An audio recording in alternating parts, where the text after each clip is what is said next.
Hey everyone, welcome or welcome back to my channel. My name is Victoria Marie, and today we're going to be talking about traveling. A whole travel video about how to plan your trip, how to make it through the airport, tips and tricks for planning the best vacation and having the best vacation, all of that type of stuff. So if you have a trip coming up, or if you're in the midst of planning a trip and you just want some tips on how to plan a great vacation, I totally got you. I've been to Mexico, Puerto Rico, Trinidad and Tobago, and Dominican Republic over these past couple of years, and I've done travel vlogs for all of those, so I'll be linking them throughout the video because I've done all different types of traveling, meeting with groups of people I don't know, meeting up with a friend in a different country, traveling with friends, all that stuff. I just wanted to share some of my ideas because we are just now hitting the summer season. All right, so let's get into it. In like the middle of the video, I'm very excited because it's my first collab. So if you could show me some support with that, I'd be very appreciative. So like I mentioned, I have met with a travel group of like people I hadn't met. We had only done like a couple Zoom calls. I met up with somebody to go to DR after that. Somebody that I met from that trip, we actually met up in DR for my 21st birthday. So I've just had different forms of traveling, and every trip is different. You have to have an idea of the type of vacation and the things that you want to do. That should help determine the country or the state or wherever that you go to. So the idea of the trip. So if you want hot springs and mountains, maybe don't go to Puerto Rico for that. Maybe go to, Iceland or something for that. So it's really about having the idea of the vacation. Do you want relaxation or do you want to be ziplining off of mountains? There's places that you could do both, but there's also places that have the best zip lines ever, and there's also places that have the best spas ever. Having the idea of the type of vacation you want, that's going to be the key for narrowing down to the place that you're going to travel to. And that's also just very important, is trying to understand the type of traveler you are, because if you are somebody who, maybe you're not the best swimmer, or maybe you're not really that into surfing, there are beaches in certain countries that are just rougher waters and they're better for surfing. And that's something that I've been learning lately because I'm a beach goer. I love the beach, but I'm not a surfer. So I found myself in Puerto Rico fighting for my life because I was at a surfer's beach and I don't surf. So it's really important to really delve into the research, and maybe it's not like you don't have to cross the entire country off the list. Maybe you go to the west coast side of the country where there's more calm water, or maybe you have to go near the bay or some area because there's calmer water or whatever. So you really have to understand what you want, type of traveler you are, and go into those Reddit sub pages will tell you everything you need to know. These really helpful because people will be more like, oh yeah, but I didn't realize that it was more like this, or I didn't realize it was more like that. I also want to say, if you're hearing like pitter patter and hard breathing, my dog is like doing laps around here, so sorry. The next best thing, once you already have like a small pool of countries that you're thinking about going to, you're going to determine the feasible countries is going on Google Flights and seeing how much it costs to actually get there. Because there are some places that are beautiful and cheap, like Thailand. Also, the tickets are like almost $2,000. So that drastically increases the cost of going there. So looking at those types of things will definitely help you narrow down and get you a location. So, of course, the next big cost when you're going on vacation is the accommodations, the hotel, the resort, the hostel, whatever. That's going to be the next big cost for you. So, obviously, you would want to check what the accommodations are looking like there. Are the resorts very affordable? Are they all inclusive? Even have resorts there, hotels, Airbnb, stuff like that. And so that will help you get the flight cost, and the cost of the hotel will help you get a general price and help you knock down and narrow down the places that you want to go to. Once you have an idea of the type of accommodations that country has, you can start to think of who can come on the trip with you, because there are some places where resorts are the only sort of accommodation they have, where it's the safest accommodation they have for you. So that's obviously going to be different than inviting a whole bunch of people to go to an Airbnb and put in on an Airbnb. So having an idea what those sort of accommodations are looking like before you start to invite a whole bunch of people is a good idea. And that's something that I've learned because I'm going to Hawaii. I'm going to Kauai in August, and that's more of a like vibey, like honeymoon type of spot. There's not that many resorts. It's more like Airbnbs and people renting out their apartments and stuff like that. So it's a different type of trip than going to a resort, if that makes sense. It's really good to be able to present to people like, hey, the accommodations are costing this much, the flight is costing this much. Is it looking like you're going to be able to do something like this? That just helps the process move quicker, and you get the no's faster, and you get the people that are serious are able to be like, yeah, that price is going to work for me. We can start to, organize and stuff. I also want you to think about going to English speaking countries versus non-English speaking countries, depending on if you're bilingual or not. English speaking countries tend to cost more. European countries cost more. Obviously, if you're traveling in the States, Puerto Rico, Hawaii, traveling to US territories even, they use US dollars, so it's going to be a more expensive trip if that's where you choose to go. The best part about that though is that they speak English, and especially if you're new to traveling, that's one less extra layer of difficulty that you have to go through. So that might be something to think about as well. So instead of going to Puerto Rico, where it's a little bit more expensive, but they really do speak English there, we went to DR and it was cheaper there. But getting through the airport was a little bit more difficult because they really weren't speaking any English there. Different difficulties and different costs and benefits to going to each. That's why structuring the trip and knowing the type of trip that you're having is important at the beginning, because you could get the right country and you could get other people that want to have that type of trip to go with you. And I feel like people will get dead set on going to a particular place and don't understand the type of trip that they want to have. And then they get into little like tiffs with everybody because everyone wants to have a different type of trip. So think about that at the beginning and then gather the people that want to have that particular type of trip with that price range into one group chat, and you've just cut out so much difficulty for yourself. I have a collaboration with Zutojo for bag organizers. Here they are. I have this cream color bag organizer, and then I also have this more like brown, argan oil brown type of color. I'm gonna post a link for both of these in my description so you can look out for those.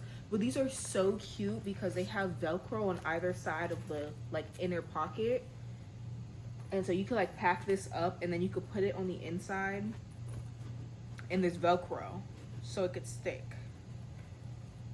Look at that, look how cute that is. I love that. And as you can see, there's little pockets and stuff, but it does fit in my little black tote bag.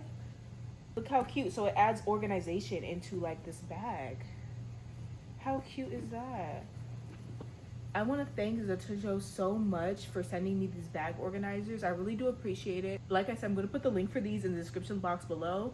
Go get one of these. These are so cute, especially if you have a big wide open bag like I do. They fit perfectly. I could put all my items in there and it can keep it nice and organized. So thank you guys so much for sending me these items. I really do appreciate it. Yeah, let's get back into the video.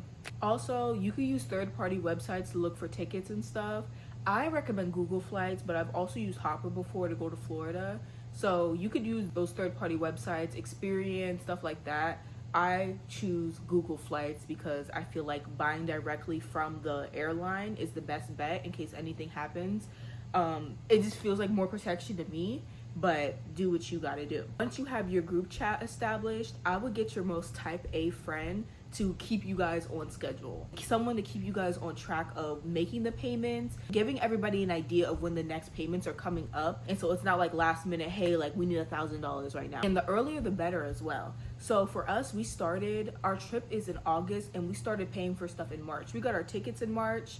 That was the first thing. We had like 3 weeks for everyone to get it together, and we all bought our tickets at the same time. And then the next thing that we were going to do was like, hey, in a few more weeks, we're going to put the deposit down on the Airbnb. So we did that, and then we have another payment later. No one got overwhelmed and was panicking because we're asking for money last minute. So that's very important, is to give everyone a heads up too. Like, hey, in a few weeks, is everyone going to be comfortable paying this? Hey, in a few weeks, we're going to have to pay this. Hey, remember, after we pay this, there is going to be excursions that we have to pay for soon. One person stay on top of that type of stuff. That's very important. And it's also, obviously, the earlier the better, especially for stuff like plane tickets and accommodations. Those are the first two things that you want to get out the way. So definitely try to do as early as possible. I recommend 6 months, but that's me. Another thing to consider is the type of roads that country has. I know like this is such a niche thing. Been traveling outside of the country, you'll notice that different countries have different, more narrow roads, and they just drive a little bit more recklessly than we do in the US. It's a little less organized.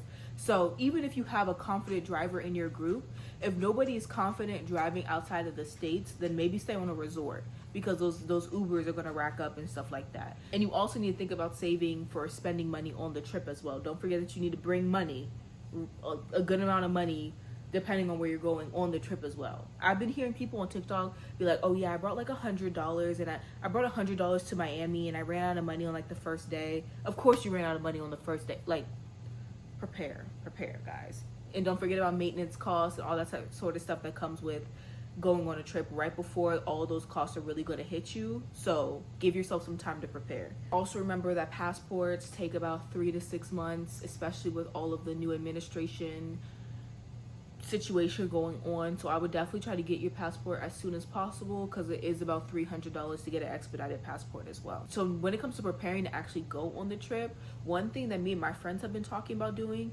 is getting like one big suitcase so that everyone could bring their full-size products, especially if you have like hair products, body products, stuff that you want to bring.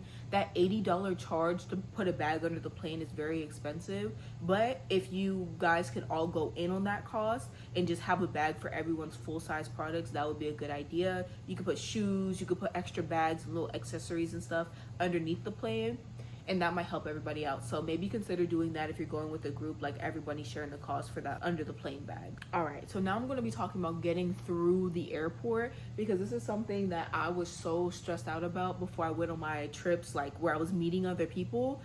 I hadn't, been on a plane by myself before. So what you're going to do is you're going to arrive at least 2 hours early. I know I sound like your parents right now. You have to arrive 2 hours early. The airline sign that you're going on, that you're riding with, they're going to drop you off there. You're going to go to the self-checkout kiosk and you're going to print your boarding pass, right? And you're going to pay for your bag, your checked-in bag, if you're checking in a bag, right?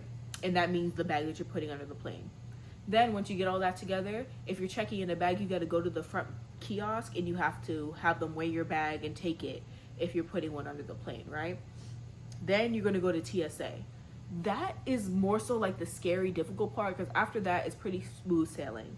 So you're going to go through TSA, you're going to show them your passport and stuff, you're going to have all your documents in a folder, organized in a folder, a copy of your passport, ID verification, copy of your ID verification, all that in a folder, right? And then you're going to go to TSA and you're going to give them your passport and stuff. And then you're going to go through TSA and you're going to do whatever they tell you to do. They're going to be yelling at you. Everyone's going to be like, ah, but you're going to get it done, right? After that, it's smooth sailing, because you're just going to go to your terminal where the plane's going to pick you up at. There's signs everywhere. It's going to tell you where to go. And you're going to go to your terminal, you're going to sit down, you're going to wait to be called. That's it. That's like the most stressful part, is basically the boarding pass situation, getting it printed, keeping all your documents and your passports together, showing them to the TSA agents and the people that are checking you in before you go through security. And then that's like the worst of it, right? So you're good after that.